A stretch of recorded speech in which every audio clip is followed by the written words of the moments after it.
pagi anak-anak.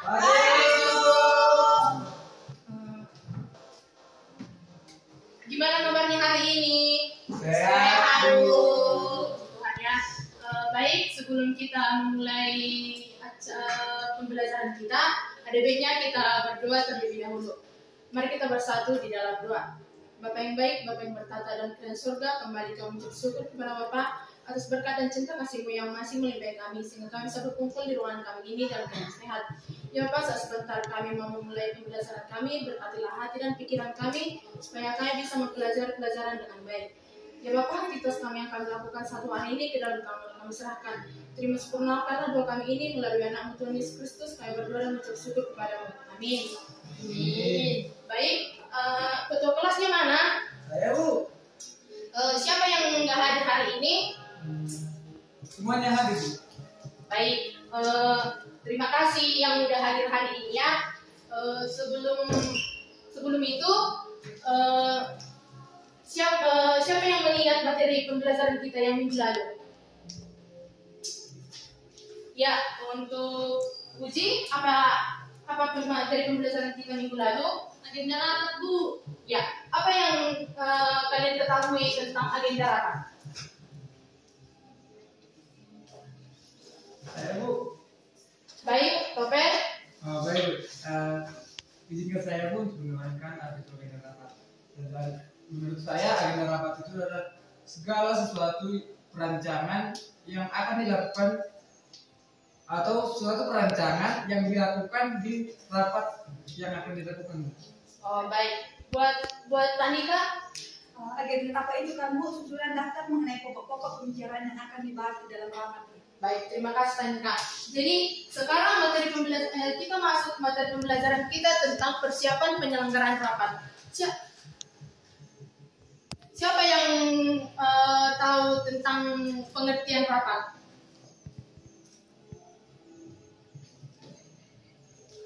Saya juga, Bu.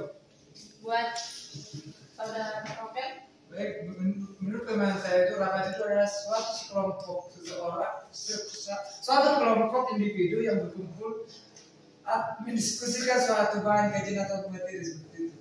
Baik, buat Rapita, rapat merupakan pertemuan atau berkumpulnya minimal 2 orang atau lebih untuk memutuskan suatu tujuan. Baik. Nah, di sini Ibu akan menerangkan tentang definisi rapat, yaitu rapat adalah bentuk pertemuan antara anggota organisasi itu sendiri untuk bernegosiasi atau menyelesaikan masalah yang berkaitan dengan saling menguntungkan. Nah, dalam rapat ini siapa yang pernah kalian mengikuti suatu rapat? Buat Desi? Saya pernah mengikuti rapat untuk pembentukan acara Natal. Nah, di pembentukan acara Natal itu apa saja yang dibicarakan di dalam rapat tersebut? Terkait dengan MC Natal, acara-acara yang akan diselenggarakan, pungut bagi siapa, tentang pendanaan, seksi humas, dan juga dekorasi. Baik. Seperti itulah bentuk rapat yang ingin kita belajar sekarang. Nah, yang materi selanjutnya yaitu tentang tujuan pengadaan rapat. Yang pertama itu memberikan satu atau lebih informasi dapat menyesatkan karyawan jika informasi tersebut tidak diberikan secara langsung melalui rapat. Yang kedua, membangun hubungan kolaboratif antara anggota untuk menciptakan sikap yang diinginkan. Yang ketiga, berikan masalah atau situasi khusus, keluhan dan lain-lain yang tidak dapat dilakukan secara publik di luar rapat. Materi yang selanjutnya yaitu syarat-syarat rapat.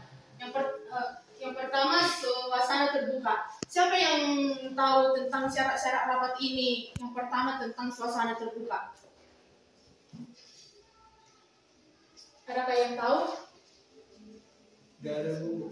Nah, tentang syarat-syarat rapat yang pertama yaitu suasana terbuka. Dalam suatu rapat, suasana terbuka ini merupakan syarat rapat yang baik. Dengan suasana terbuka berarti setiap peserta rapat siap untuk menerima informasi dari siapapun. Yang kedua itu tidak ada monopoli.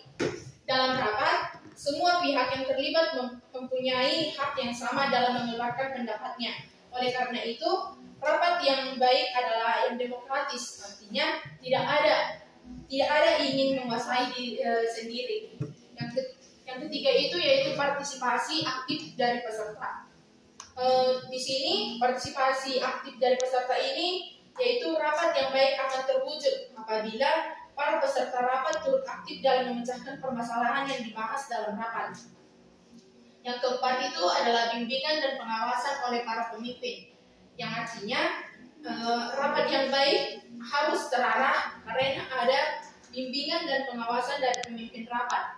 Pemimpin rapat ini harus memberikan bimbingan kepada seluruh peserta rapat supaya berperan aktif dalam suatu rapat tersebut. Yang kelima itu disiplin waktu, di mana disiplin waktu ini yaitu membiasakan pelaksanaan rapat sesuai dengan waktu yang telah ditentukan akan membuat pelaksanaan rapat jadi lebih tertib dan terarah. Nah, sampai di sini ada yang ingin bertanya tentang materi kita? Biar kita lanjutkan.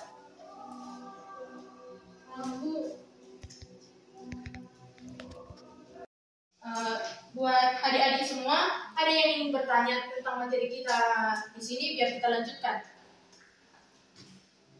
Baik, buat Puji. Saya ingin bertanya, Bu, partisipasi aktif seperti apa yang diharapkan dari peserta? Oh, seperti ini, partisipasi aktif dari peserta rapat ini yaitu sekarang kita menyelenggarakan rapat. Penyelenggaraan rapat kita yang kita rapatkan yaitu tentang contohnya tentang Natal kita lah. Kalian sekarang yang menjadi peserta rapat.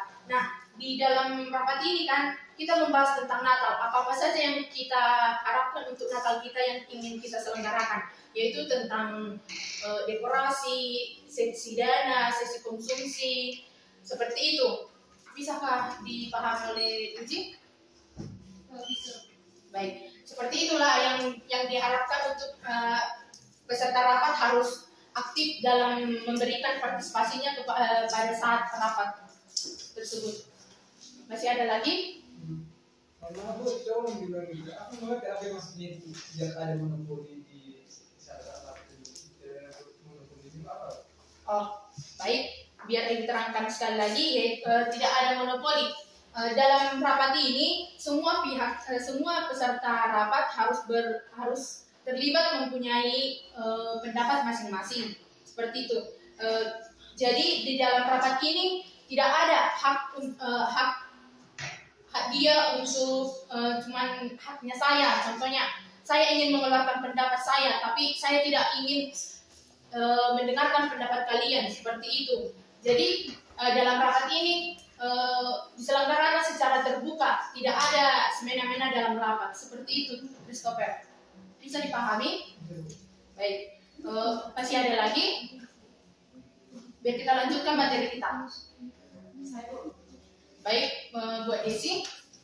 Saya ingin bertanya mengenai disiplin waktu. Bagaimana cara seorang pemimpin rapat untuk membuat sebuah rapat itu menjadi disiplin waktu? Bagaimana caranya menciptakan disiplin waktu dalam rapat itu? Nah, di sini tadi Ibu sudah menerangkan tentang disiplin waktu. Disiplin waktu ini yaitu pemimpin rapat membiasakan pelaksanaan rapat sesuai dengan waktu yang telah ditentukan akan membuat pelaksanaan rapat menjadi lebih teratur dan lebih tertib. Misalnya, kita menyelenggarakan rapat, kita menentukan jamnya mulai jam 7 sampai kita bilanglah sampai jam 10.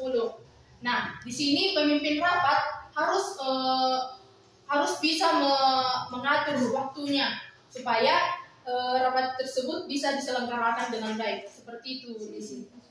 Bisa dipahami? Bisa, Bu. Baik, masih ada pertanyaan lagi?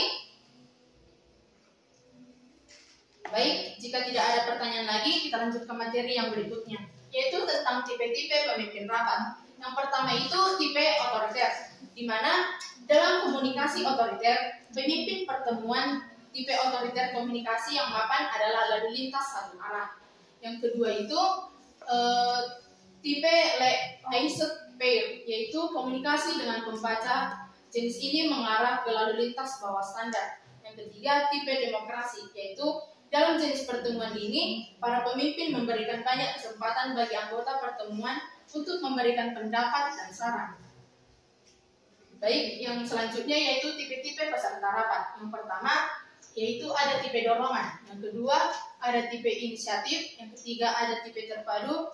Yang keempat, tipe menengah. Yang kelima, tipe pendengar.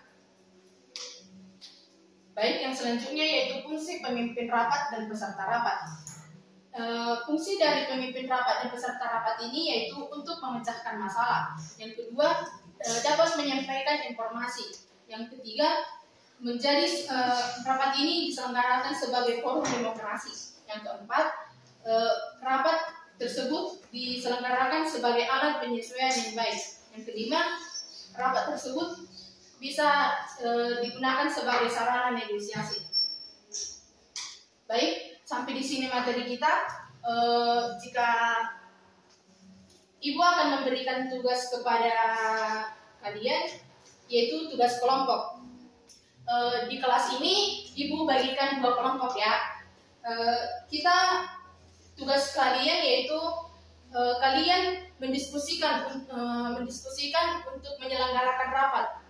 Nah, di diskusi kalian nanti kalian harus mendiskusikan tentang penyelenggaraan rapat seperti apa, seperti itu, supaya kalian bisa mempraktekkannya.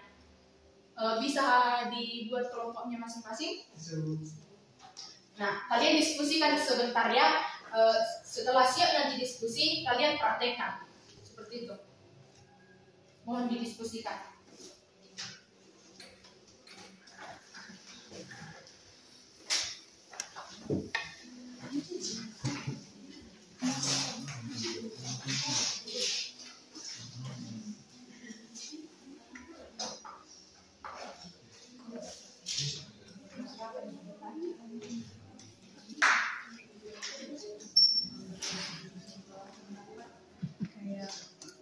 Susun acara-acara kayak gitu, pertama dari pembukaan,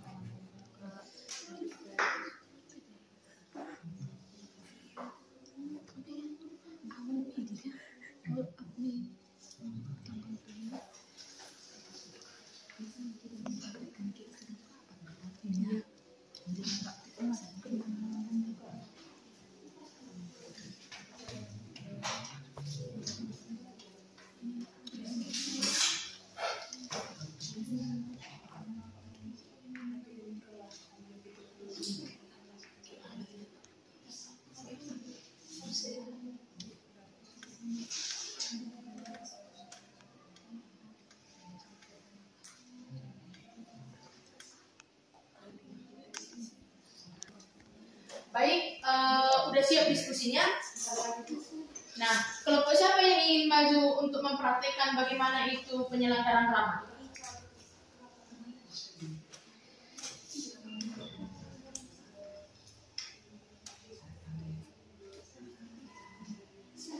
Siapa yang bisa?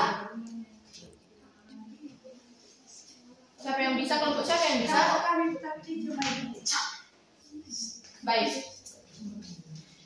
Coba praktekkan, nak.